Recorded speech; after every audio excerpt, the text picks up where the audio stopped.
Welcome back to another video. It's me, slowly eating at you like a disease. My name's John. Welcome to Moyers Entertainment, and today I'm going to be answering some of your most requested questions. Here we go. If you don't like the fan noise in my background, live in Georgia for a year or two and then complain to me about my air condition.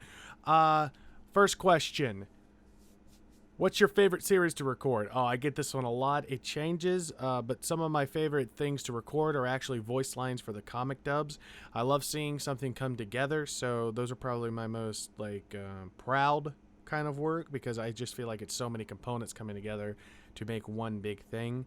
I've been enjoying doing the randomizer streams. If you haven't been watching those, I think you should check them out. They're really amazing and they're so different, and I've been putting so much time into them. And the last one's actually, already done and it's already been streamed live, but I'm sure something else is going to take its place in the future. So to answer your question, comic dubs and the voice acting is sort of my favorite thing. And if I had to choose a series right now that I've been passionate about, it's FNAF 7. I've been trying to put a lot of time to make that different and unique. Next question. Don't you love my Minecraft gameplay? I'm not as good as Technoblade, but one day. How much fun are you having playing your old characters that everyone knows and love, like Reddy and Lefty and etc.? It's interesting. I was not going to do it at first. I was just going to kind of let it be. But the more I thought about it and the more I just put effort into the idea, I just thought there were just so much untold stories and so much untapped potential, and the money. But mostly I honestly just wanted to just create something different. And I think that the FNAF 7 sort of universe, or whatever you want to call it, I'm going to call some of the episodes security breach to see if they do better in the YouTube algorithm. But the universe that it's in right now, I think, is very interesting and very different. It's less FNAF and more real issues, which is what I wanted my FNAF series to be already. So I think it's going to tackle a lot of real things, and a lot of real problems are going to come up, and some great characters, some great friendship. So I hope you guys enjoy it. Where do most of your story ideas for any of these characters come from? Basically the inspiration. Also, since Clockwork and Dancy Hands are brothers, Clockwork looks over all John's universes and sees how the story goes. Does Dancy Hands have a similar power, or does he just broadcast FNN? It's a good question. I think that the answer to this question is actually very simplistic. I feel like Dancy Hands, if he wanted to, could. He just doesn't care to. Mr. Dancy Hands exists inside my mind, so he just wants to project what he feels like is important, even if it's vulgar or not the right thing. So honestly, that's what I get from it. I think he could, but he just chooses not to. He's like a younger brother type to Clockwork. In contrast, Clockwork is obsessed with John and wants to see and needs to see how these stories play out. I've always tried to portray Clockwork's character as someone who's obsessed with John and with knowing how the story is going to end and seeing what John is going to create next. So I do find the question very interesting. I hope you enjoyed the answer. Next question. Which character would have an unhealthy addiction to Old Spice jingles? Probably Jazz, if I had to guess. He does seem the type to be unhinged in that way. Oh, we got some comments from Damien Candle. Why doesn't Lefton's dad talk to him anymore? Probably because he's a, pot-smoking loser who's done nothing with his life. His dad's probably disappointed in him. If I had to guess, there was probably a falling out with his dad and Lefton because of that reason. We'll probably see more of that in the future. Does Jeremy actually know what being called a bear means in the gay community, or not really? I think he does. I think he understands it enough. I don't think he's been exposed to it a lot, but I think he's heard it before. And I thought it was a really funny joke. How did Clockwork react to been given a brother like Dancy Boy? Here's the interesting thing. I don't think it affects him very much. I think it's a new dynamic that he didn't expect. But I also think that he kind of observes these things. So when he's seen this brother type come into existence, it was almost like a little bit of himself was being rewrote, because Clockwork within himself is outside of the story. He's not bound by the same restrictions as a script or the characters would be. I would sort of compare him to sort of how Dimensions John sort of reacted to being in the fourth wall, knowing what it was, but yet still not comprehending the idea of being a character, which Clockwork is completely in knowledge that he's a character within a show, but he's outside of the show itself and he observes it. So I would say that he was not shocked. he was probably just like, oh, now I have this to deal with. He probably just accepted it, honestly, because he had no other choice but to accept it. He probably loves Mr. Dancy Hands, or Mr. Dancy, because he is his brother, and they probably have a long history together now. I'd like to think of it like he always existed, and Clockwork knew he existed, but it wasn't until the idea came to fruition that he existed within the world. Next question. Why do you play mostly twinks? I don't know. I think people like drawing fan art of twinks. No one wants to draw an ugly man. They want to draw pretty twink boys. Who would kill first if they were all placed in a room together? At least attempt to fight or throw the first punch. Yeah, I guess it depends on the characters and at what point they were in. But I think Jazz definitely would be the first one to throw a punch. If not, probably one of, like, maybe the Realist Me character. Maybe World's Most Dangerous Spy John too, because like he's pretty sporadic and probably wouldn't take too kindly to being in a crowded space with a bunch of men. So you know how it be sometime. I would have to say Jazz though. He'd probably get annoyed. You know, someone would step on his toes and he'd just try to disintegrate them immediately. Next question. What's Pretty Boy's opinion on the ship between himself and CEO? Indifferent or a laugh?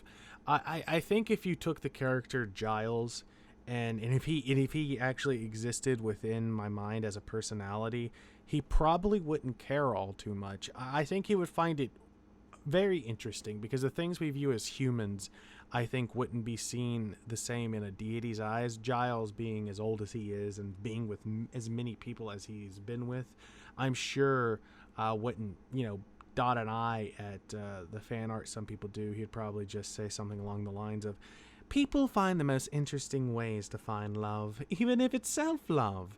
So if I fuck you, is it technically masturbation? Probably just something like that. He'd probably make a little joke out of it. But all intents and purposes, I don't think he would mind. I honestly think he would embrace such an idea because in his mind, Giles doesn't describe to labels because he finds them redundant. He figures that they separate us as people rather than bring us together. So he probably wouldn't care about the gay fan art you've been making. He'd probably just go, oh. Oh, this is actually a good question. Does Mr. Loverman know about Mr. Dancy Hands / Clockwork's existence? That's very interesting. I don't think I've ever been asked a question about that because I think Mr. Loverman, in the sense, has to be one of the smartest versions of me. With all this power and all of this ability to make things happen and change. He's the one getting these reboots done. It may be Realist Me, John, making them get done and making these characters be rebooted if they want to or not. But the Councilman is the one who makes that decision. I think there was a big change within the Councilman, and I think that if he knew about Clockwork and Mr. Dancy Hands, it wouldn't make too much sense. I think he's a powerful character, and I think that he would understand the concept of being a character himself, but I don't think he would know of Dancy Hands / Clockwork's existence because he just hasn't been a main character. He just hasn't been within enough of a series to actually interact with them. I just think he stays at his little pedestal making decisions. Clockwork doesn't want to fuck with that. Does the Councilman know of his nickname Loverman? I would say so, because now it's like a little inside joke for the character of the Realist Me, because my Skyblock series ends with revealing that it's all just a simulation. I know it may be attachy, but I still think it works, with the Realist Me character John putting him through it, and then at the end he says Mr. Loverman won't have a problem with seeing you, but he is a bit more kill on sight these days. So yeah, I think he kind of knows, but you wouldn't call it to his face because he would fucking murder you. Probably vaporize you on the spot kind of shit. Maybe torture you slow. Do you think Clockwork is a watcher-like being? Like for Marvel, I don't think so. I kind of understand the comparison, but it's not like Clockwork has any control of the stories themselves, and he can't interact with the story the way the Watcher characters have in Marvel Comics before, because Watchers in the Marvel Comics have basically went in and changed shit and messed with how things go. Clockwork cannot do that. He refuses to do it. He knows he cannot do it. And even in situations, I wrote a script for a Batman sort of story where it shows you the backstory of the Jester character becoming what he is, sort of like a Killing Joke sort of thing. Very reminiscent of Killing Joke, actually. And Clockwork is in a bar where John Napier is performing, and it's the first time you actually see Clockwork sad because he knows what's about to happen to this John, and he wants so badly to intervene, but he can't. He just can't. So there's a bit of acknowledgement there. I wanted to make you, the audience, know that Clockwork knew what was about to happen to John Napier. He couldn't do anything about it, even though he was genuinely upset about what was going to happen. See, Clockwork knows what's going to happen in the stories. If I know the idea and I'm putting it in motion, like say something big happens with an F7, Clockwork knows about it. That's what he finds interesting. He can't stop it, even if it upsets him. He just has to watch it play out. Clockwork as a character, only motivation is to keep an eye on me. Not the characters, me. He wants to see what I'm doing within these worlds. That's what he finds interesting. Are all characters the same height, or do they have canon heights? It's a very interesting question. I think the answer is I've always had headcanons that like John was a little bit shorter than everyone else, like the CEO John was. And I've always had, like, there's obviously changes, like Lefty was a bit shorter than everyone else. And now Lefton is definitely shorter than CEO and Jeremy. I would say, like, CEO John's a bit shorter than Jeremy. And I would also say that obviously there's a difference, like Moulton rises above all the other characters, and Mr. Dancy Hands is taller than most characters. So there is canon heights. I've never subscribed like these characters are taller than others. Like Giles can fly, so it's, there's no point for a guy who can hover above you like 6 feet. But they do have probably canon heights. Most of the fans draw fan art of them being shorter and taller than others, and sometimes in the role plays themselves with more player models, we'll shorten them up or we'll make them taller depending on the character. Like if I want a character to come across menacing, we'll make them twice the size. So yeah. Another question from Damien. What's the list of favorite drinks going by who's in the ref channel? Oh god, I gotta look in the ref channel. From most fruity and most hard. Okay, I got this. Jeremy, I think, I don't know if I can make the list from fruity to not, but Jeremy, I think I said in an episode like sour whiskey with no ice, so that's probably his preferred drink. Pretty strong drink. CEO definitely is a bit more complicated. He'd probably want like a mixed drink. He'd probably want something that hits you hard, but also he can't taste the alcohol in. So I would peg him as someone who likes vodka mixed with like a pomegranate vodka, stirred with a lemon squeeze. Probably something complicated like that. There's more complicated drinks, but that's probably his favorite. Lefton, I've said in episodes, like vodka and pickles. He loves like vodka within a pickle shot, so it's definitely interesting. Now going from Realist Me likes to get drunk a lot, so he's drinking moonshine. He's drinking the stuff that can make a car run. Giles probably drinks, I think I've answered this. He drinks some mystical liquid if he wants to get drunk. He probably doesn't drink a lot. I would like to say this. Giles does not drink a lot. But if he was to drink, he would get some like ancient like barrel whiskey from the gods. From like, what's the god's name? Dionysus. And just take that and just get hammered off of it. Regular me, I like tequila, vodka, whiskey. I like anything I can drink. Moonshine, anything. Give it to me. CEO boy, I've already answered that. And Mr. Loverman, oh, that guy likes a pina colada. That guy's a bitch. For William Afton, will there be any deaths in upcoming videos? I think if there is, it would something I would like to keep close to me because I wouldn't want to reveal any big things that might happen. I've been speculating that the entire family's going to die. Some people have been thinking that this or that's going to happen. It's been hard, I'm not going to lie, to just write for the series because I had a villain in place and the voice actor who played him no longer works for me. So I have just been trying to like figure out what to do with it, and that's kind of why I've been focusing on FNAF 7 because honestly it's just easier to write for things that I can plan out myself and actually have concrete characters that I know are going to be there for consequence and actions.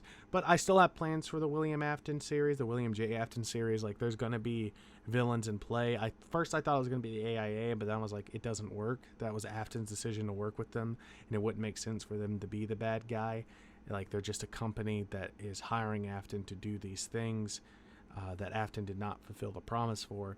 And then I was like, Moulton, but then I was like, Moulton doesn't work. Moulton's a likable character. He was a flawed character who just needed help, who was tortured and used. So I was like, I can't do that. So maybe I'll find someone. Maybe I'll just play Henry and then just go back for that storyline, because that was supposed to be my main antagonist that I was building up.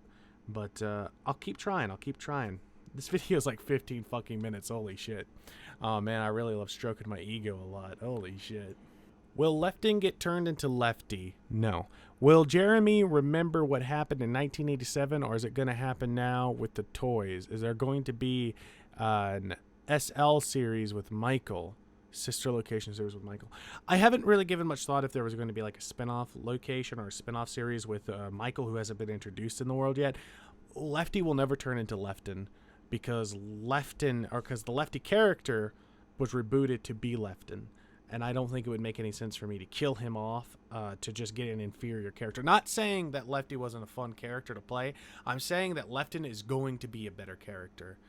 Like, he was Lefty, now he's Lefton. And, like, now I got this original character that I can use in posters, that people can, you know, assign themselves to, that people can be excited to see. He's still the fun-loving guy. He has a bit more quirks about him now, but he's amazing. For Jeremy, I would say you're going to see what happens to Jeremy in the past, because he still has this, like, upbringing that was also a mystery with his character, and now you get to see that come to fruition. The problem with Freddy as a character when I was playing him is I always felt I treated him as a human character, which he was, but he wasn't human. He was a robot. So now I've almost like melted that barrier away, so now more realish problems can come into the fray, and we can solve them and develop them as they come along. Man, this video is 17 minutes. You guys don't want to watch me talk about my characters for 17 minutes uninterrupted. Oh no, this is going to be terrible. Like the video, leave a comment down below. Maybe I'll answer your questions in the next one. Can Clockwork pause time or like control time? It's interesting that you say that. He cannot. He exists outside of it. Which I find really interesting. So he could put himself within any point in time, but it doesn't mean he can control time. He couldn't like stop time if he wanted to. I don't know if I've ever done that with the character. I think it would be kind of stupid to give him an ability. He's an observer. He could enter himself into a story by being in the fourth wall, and characters wouldn't suspect it because they would just see it as a normal thing and interact with the characters like that. But he wouldn't be bound to the time or the place that he was in. He's outside of it. So when you take a character like Clockwork, and if I gave him that ability, it would be kind of pointless, because the point of the character is to be mysterious and to observe these universes. It isn't to cause conflict within them. Who was your favorite character to voice and or body act? I played a lot of characters over the years. Flowey was one of the first ones I played, which was my character that I got to mold out to be like unique. So I think Flowey always will hold a special place in my heart, being like this character that I got to play for somebody and people liked him, and I was like, oh cool, this is like my first experience getting like any recognition for playing a character. It was like my first big role. So probably Flowey was probably one of my favorites in like the early days. Now the answer's harder because I love all the characters that I play.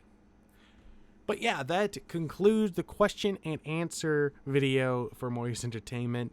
I hope you guys enjoyed. I know it was a bit long. I honestly didn't expect it to be this long. I rambled a lot. That's my bad. I like to talk, and it's about myself, so I'm self-centered and a narcissist, so I like talking about myself. There's going to be a lot of great content coming on Moyers Entertainment in the future. FNN News will still come out probably every other day, but I want to start posting like Bed Wars videos and sort of like commentary videos on here.